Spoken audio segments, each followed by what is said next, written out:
ବିରଞ୍ଚ କୁମାର ସାହୁ ଆଞ୍ଚଳିକ ଠିକା ମଜଦୁର ସଂଘର ସଭାପତି।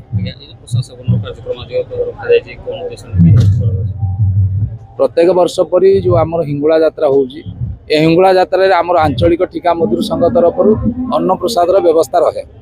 ए वर्ष मध्य से अन्न प्रसाद व्यवस्था रही। एठी लक्ष लक्ष भक्त श्रद्धालु आसती।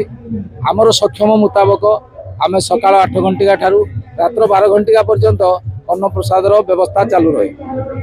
आज बड़ सौभाग्य आज आमर केंद्र मंत्री धर्मेंद्र प्रधान से आज अन्न प्रसाद व्यवस्था रे आज शुभ उद्घाटन देते।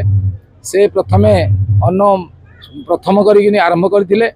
आउ सहित आमर अनुगुल जिलार विधायक प्रताप चंद्र प्रधान थिले। आउ छेंडीपदार विधायक अगस्ती बेहरा मध्य थिले। आज ए वर्ष परी आमर दीर्घ 10-15 वर्ष हेलानी ए कार्यक्रम चालू रही।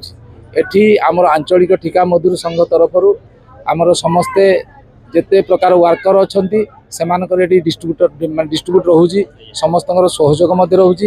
ये अंचल आखपाख समस्त एठी सहयोग कर बाड़ीवा ठारू आरंभ कर रोषे पर्यंत समस्त सहयोग रोचे।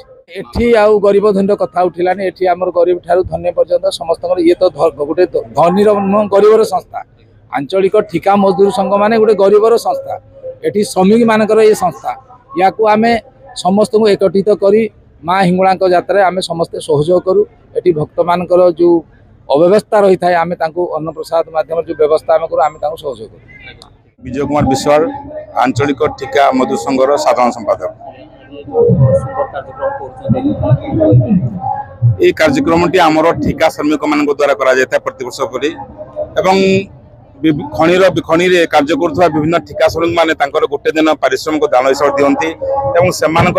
प्रत्येक सहयोग ये कार्यक्रम प्रतिवर्ष पर वर्ष चालू आसूँ। पाखापाखि आम आशा करूँ 40-50 हजार भक्त ये अन्न प्रसाद ग्रहण करेंगे।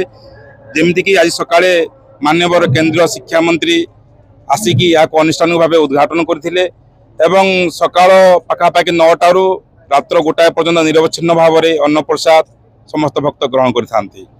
आज भली पवित्र दिन में गोटे भगवान पाखे प्रार्थना करी माँ पाखे प्रार्थना करी तालचेरवासी उन्नति हो सारा राज्यर उन्नति हो भारत वर्षर सामग्रिक विकास हो। धन्यवाद।